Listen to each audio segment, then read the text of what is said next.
Hi, everyone. Judge Andrew Napolitano here for Judging Freedom. Today is Wednesday, April 3rd, 2024. Connor Freeman from libertarianism.org. Do I have that right? The Libertarian Institute. I'm sorry. Thank you. The Libertarian Institute, and also from antiwar.com joins us.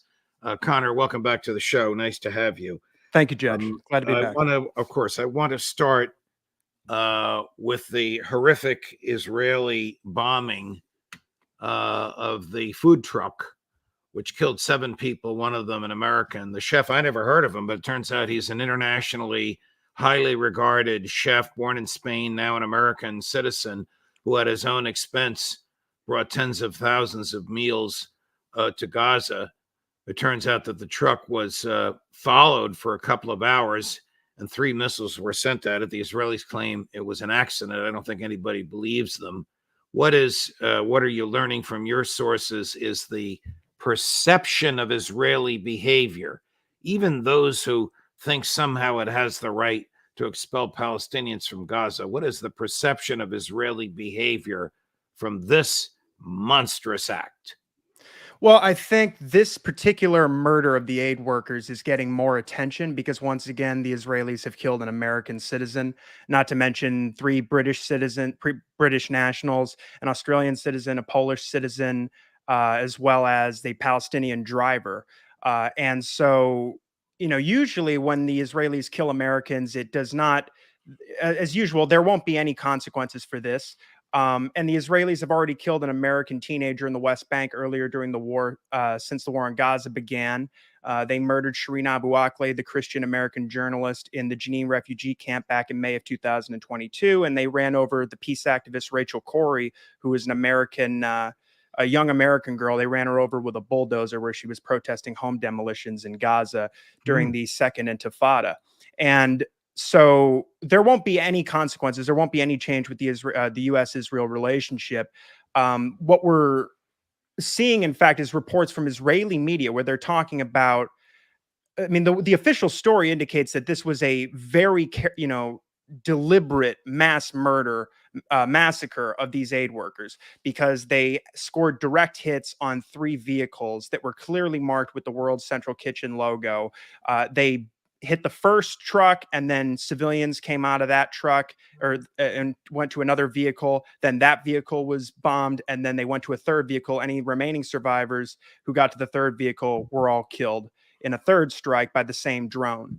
And what even in Haaretz, they're saying, there's Israeli sources who say this, even though that they had coordinated this with the Israeli military, they were on a pre-approved route within what's called a safe zone, a deconfliction zone.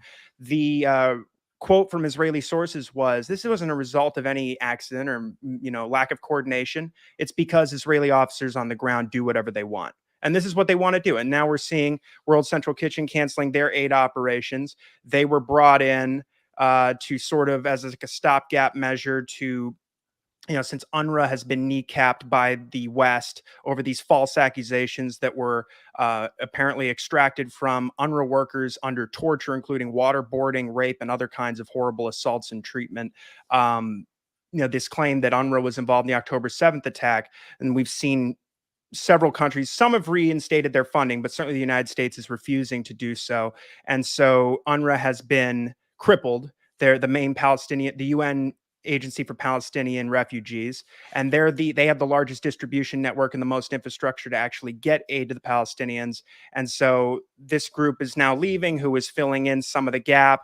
And of course, other aid groups are suspending their operations as well, because it's just, you can't send people to a war zone where America's greatest ally is going to be murdering aid workers. They've already killed hundreds of workers for UNRWA, as well as other aid agencies. I was just reading a testimony from, I believe, the Commissioner General, the Secretary General of Doctors Without Borders, talking to the UN Security Council about how in February in Khan Yunis, there was a house that was sheltering a family as well as several Doctors Without Borders members or workers.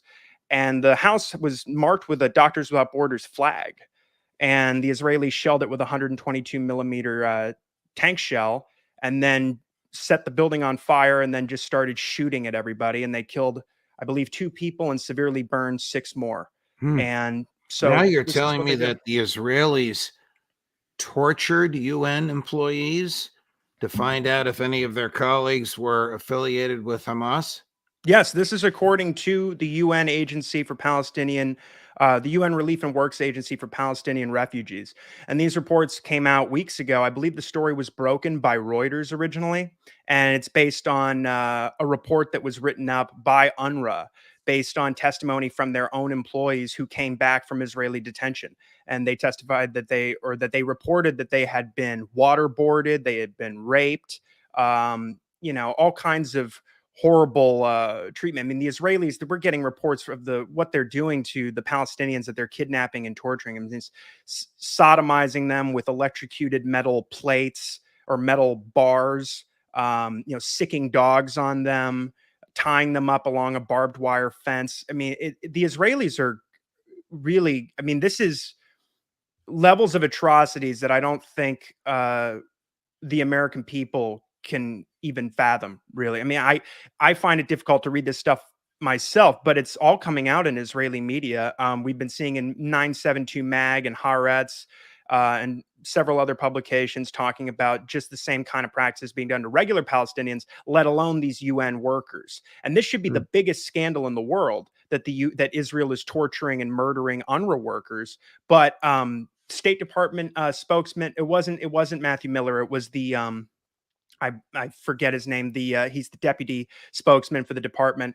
Was asked by Ryan Grimm from The Intercept about these reports of UNRWA workers being tortured into making confessions, false confessions that have no evidence to back them. And we know that from the U.S. intelligence community and from various media organizations, mainline ones that have investigated this dossier that purported to have the evidence to support these allegations that would justify allegedly, pulling all this aid from UNRWA. And they just refused. They said, we haven't seen that. We haven't seen it. And it's out. It's reported by Reuters and all these other media agencies. It's very much accepted, and it hasn't been addressed by the United States. They just pretend it's not happening.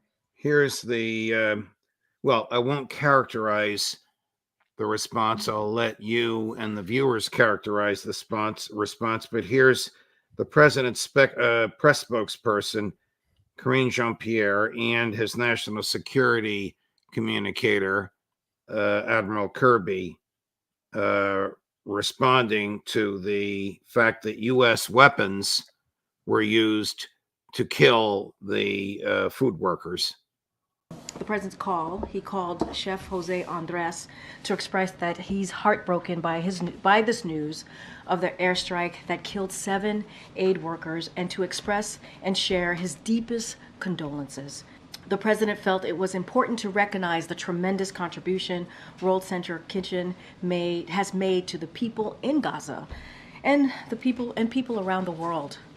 The president conveyed he will make clear to Israel that humanitarian aid workers must be protected. We were outraged to learn of an IDF strike that killed a number of civilian humanitarian workers yesterday from the World Central Kitchen, which has been relentless in working to get food to those who are hungry in Gaza and, quite frankly, around the world.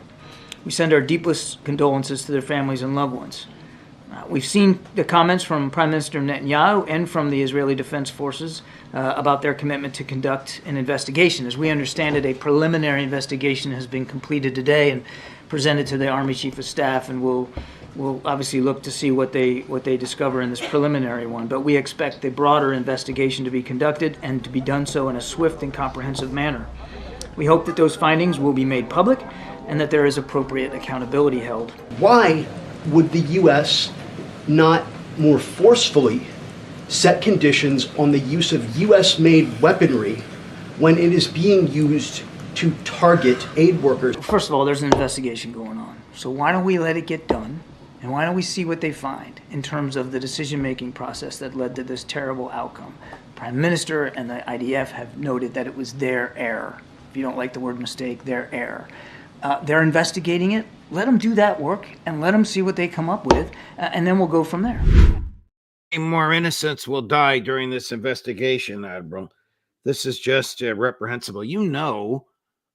Connor, a federal statute enacted by Congress that prohibits the use of American military equipment or the transporting of American military equipment and ammunition to a country that is openly violating international law, committing war crimes, or engaged in genocide. Israel's doing all three by any objective standards. Admiral Kirby's answer is no answer at all. I don't know how the man can keep a job. I don't know how he can look himself in the mirror each morning, but enough with him. What is the latest on the, from your perspective, on the Israeli destruction of the Iranian consulate adjacent to the Iranian embassy on Iranian ground in the sovereign state of Iran, inside Damascus, inside Syria, if you follow me? Yeah, absolutely. This is a declaration of war against Iran. And this is something a lot of Iran experts, particularly Trita Parsi from the Quincy Institute for Responsible Statecraft, have been warning about. And I follow his work very closely. And one of the things that he has pointed out is that the Biden, this is well before October 7th, by the way, that the Biden administration has been unprecedentedly hawkish against Iran and also unprecedentedly deferential to Israel vis-a-vis its Iran policy, including when compared to even Donald Trump or Barack Obama, certainly Barack Obama or George W. Bush. So what we've seen, I mean, just since Biden came into office, one of the first things he did was he flew B-52 bombers over the Persian Gulf in a message to Iran. And there were, for I followed this at the time. I can't remember exactly how long they went on, but let's say a year, maybe a year and a half of indirect negotiations in order to get the U.S. back into the Iran nuclear deal in Vienna, that were brokered by, the EU and other signatories to the JCPOA, the Iran nuclear deal. These all failed largely because of Israeli pressure. The Israelis had been attacking Iranian ships and Iranian nuclear facilities with sabotage attacks, which can cause huge environmental catastrophes, in order to pressure the United States to walk out of the talks. In August of 2021, when he was prime minister, Naftali Bennett came to the White House and proposed a deal, a plan to destroy Iran by death by 1,000 cuts, economic, diplomatic, covert, military, the whole works. And by all appearances, Biden signed on to it. And he also insisted that the Americans keep their troops in Syria and Iraq, where we indefinitely occupy in Syria, for instance, a third of their territory, stealing their oil and wheat resources in a country where, because of our sanctions and our dirty war, which killed 500,000 people, where the US and Israel and their partners backed Al-Qaeda and its affiliates, 90% of the country lives below the poverty line with limited access to food, water, medicine, transportation, you name it. And so in 2022, the Israelis launched a huge campaign of assassinations and drone strikes within Iran. And the United States tacitly backed all of these attacks, which is something that even the Barack Obama administration would not do. They murdered a colonel named Hassan Syed Kodeh I believe, in Tehran, and also many aerospace engineers and drone striked military facilities. And so the entire time, the Biden administration's policy has been, we stand behind Israel. We give them the green light. They have freedom of action to prevent Iran, from getting a nuclear weapon, even though our own Pentagon, our national defense strategy, and our nuclear posture review and our intelligence community has repeatedly conceded that Iran does not have nuclear weapons and they are not seeking them. And they have been a signatory of the Non-Proliferation Treaty for more than 50 years, whereas Israel has a clandestine nuclear program, which could include up between 80 or 300 warheads. And that actually makes our aid to Israel illegal anyway, due to our foreign assistance laws, which were amended in the 70s. So, and also Israel has been bombing Syria nearly every week. And they have been, since the 7th, ramping up these strikes on civilian infrastructure, including the Damascus International and Aleppo International airports, but also killing IRGC members.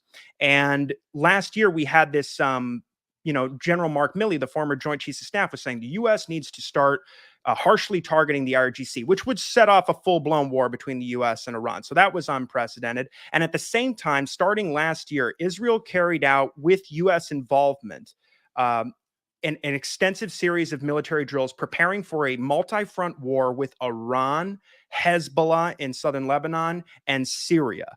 And I mean, and including in the beginning of last year, the U.S. and Israel carried out their largest ever drills. 140 aircraft, 8,000 troops over the Mediterranean, clearly practicing for war with Iran, with long-range bombers, B-52s, the whole gamut. And the Biden administration has just been they've expanded the sanctions on Iran, even compared to what Trump did. They've refused to re-enter into the JCPOA, and this is largely due to pressure from the Israelis. And because we don't have diplomats in this administration, and we have instead an ardent Zionist hawk, mass murderer named Antony Blinken leading the State Department. He could have easily returned to the JCPOA and prevented these tensions from getting out of control with Iran, but they were, as Treatise said, deferential to Israel. And in fact, in the Discord leaks that Jack Teixeira leaked last year, it was revealed that even the CIA did not know whether or not Netanyahu was bluffing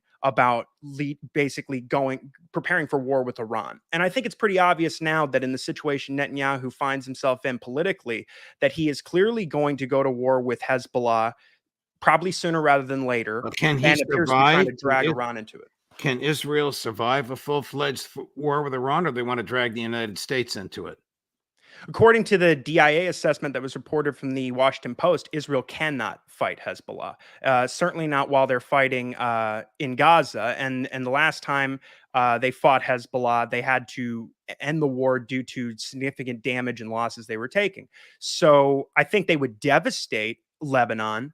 And I mean, Hezbollah is a much stronger armed force now than they were in 2006. But I mean, I think the Iranians would intervene, whether asymmetrically or directly. That could get very risky because, as I said, Israel has nuclear weapons, Iran does not, and the Israelis are completely. I mean, they're a pariah state, but they're a nuclear armed apartheid state with genocidal intentions, and they clearly appear to want to blow up the Middle East. Well, they have no regard for international norms, basic morality, Judeo-Christian morality, whatever they choose to call it. They probably wouldn't call it that, but they have no sense of following the rules. They make up the rules as they go along. It is absolutely against all international norms to attack an embassy or a consulate. Even when you're at war with that country, you're not allowed to attack the embassy or the consulate. Have they admitted that they did this damage, or is it just obvious that they did it? Yoav Gallant, the defense minister, has made some comments. Dave DeCamp has them in an article on antiwar.com today that indicate that, well, he's hinting that they were responsible. Everybody knows they were responsible.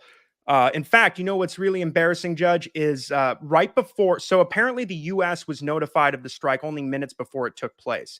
And this also coincided with a meeting between Antony Blinken and Jake Sullivan and some Israeli officials discussing the coming attack on Rafah, the invasion of Rafah, where 1.5 or 1.7 million Palestinian refugees starving and dying or sheltering right now under heavy bombing. But apparently, Blinken and Sullivan never brought it up, even though that you have something like 900 or more U.S. troops in Syria, as I say, stealing a third of the country, who had previously been under attack by Iraqi Shia militias, who were largely aligned with Iran. And well, they're independent. They're nationalist forces. They don't answer to Iran, but Iran holds significant leverage with them. And Iran, back in February, leaned on, and as well as Baghdad, leaned on these militias to cease their attacks on American bases. And they did cease those attacks.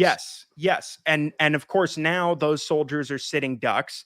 But this is what Israel, I got to say, the Abraham Accords project was a fig leaf for a NATO-style coalition that was going to be built up around Iran, and that they were going to fight Iran with the U.S., Israel, and these Gulf dictatorships that the U.S. backs. That was always the plan that was admitted by Israeli officials.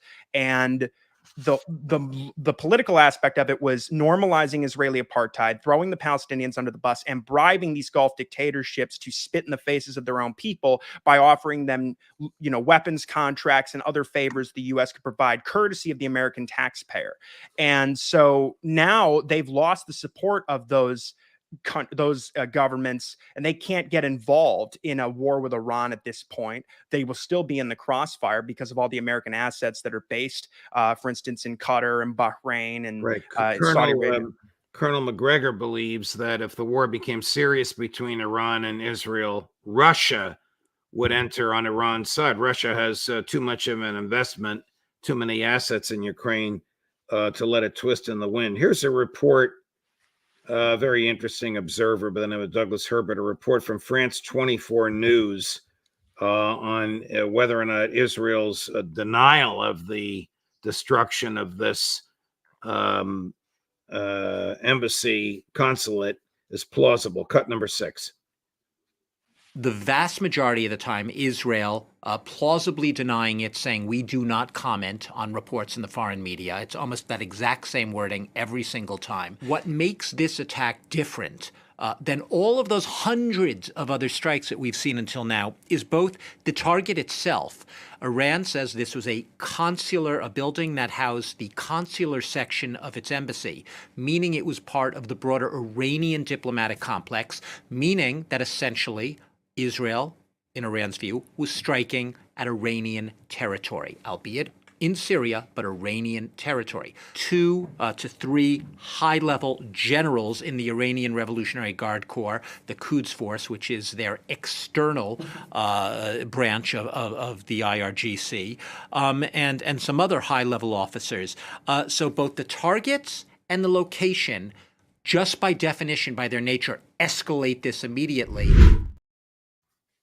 And nobody takes seriously any denial. And you indicated that Foreign Minister Gallant hinted at the truthfulness of our beliefs about the attack. Switching gears, what is the latest with Speaker Mike Johnson, one of those American Republicans who believes that God the Father gave all of the land between... Listen, I'm an old-fashioned pre-Vatican II Roman Catholic, but this is absurd. This guy believes that God the Father gave all the land between the river and the sea to modern-day Israel, Mike Johnson. But now I'm asking about Johnson's attitude about Ukraine. What is he going to do about Ukraine? Is he going to risk his speakership by allowing a vote on Ukraine? Does he understand that by sending more money to Ukraine, it's just more destruction and more death? It's not going to defeat the Russians at all. Oh, of course, yeah. The Russians have taken 20% of Ukrainian territory, including Zaporizhzhia, Kherson, the Donbass, Donetsk, and Luhansk. They've outpaced the entire NATO alliance in terms of producing artillery and ammunition by at least 3 times, according to a NATO assessment that CNN reported on. You've got 500,000 Ukrainian soldiers dead or wounded. And the country, at least where the fighting is taking place, is covered in cluster bombs and depleted uranium munitions. And we're just continuing to escalate, as we discussed last time. We have neo-Nazis running over the border with American weapons, killing civilians. And of course, this attack, I'm not yet sure how much Ukraine was involved in that, or if they were directly, but this mass murder in the concert hall outside Moscow. And so, Speaker Johnson, as we're on the brink of nuclear war, we spent already $113 billion or more on this project, and it's done nothing but kill Ukrainians and lose the war. He is proposing, well, he's not only saying that he wants to bring a bill to a vote for the $61 billion in further aid, military aid for Ukraine, to get it, so Biden can get through the election cycle without the outright collapse of the Ukrainian military and its government. He wants to do that in exchange, it sounds like, for the Biden administration would lift this pause on the issuance of liquefied natural gas permits for new export terminals. And so this could benefit in Louisiana, where Mike Johnson's from. Well, that's certainly a big part of it, and something that can help him back home. But he's also talking about supporting this Repo Act, which is going to seize frozen Russian central bank assets and other sovereign assets that are held in the United States and in Europe, which is around $300 billion. And this is even the New York Times says in that same article you just showed that this is completely unprecedented, could lead to massive economic consequences. And the Western banks that are going to be involved in this are warning against the plan. And the EU has a similar one where they want to use 3 billion euros in profits made from these assets to send over to Ukraine, 90% of which will be used for more weapons for the war. The Western banks are saying if you do this, it's going to undermine, it's going to accelerate de-dollarization across the world, and we will be liable to legal action from the Russian side for decades into the future after the war ends and sanctions are eased or lifted. So this is just a horrendous plan, but Johnson has been committed to this multi-front policy. We have, Obama launched the largest buildup for wars, largest military buildup since the Second World War against China, shifting 2/3 of all American air and naval forces and hundreds of bases, forming a noose around China, preparing for a direct war with China. And this has been expanded by each successive administration. And of course, he's an ardent Iran hawk.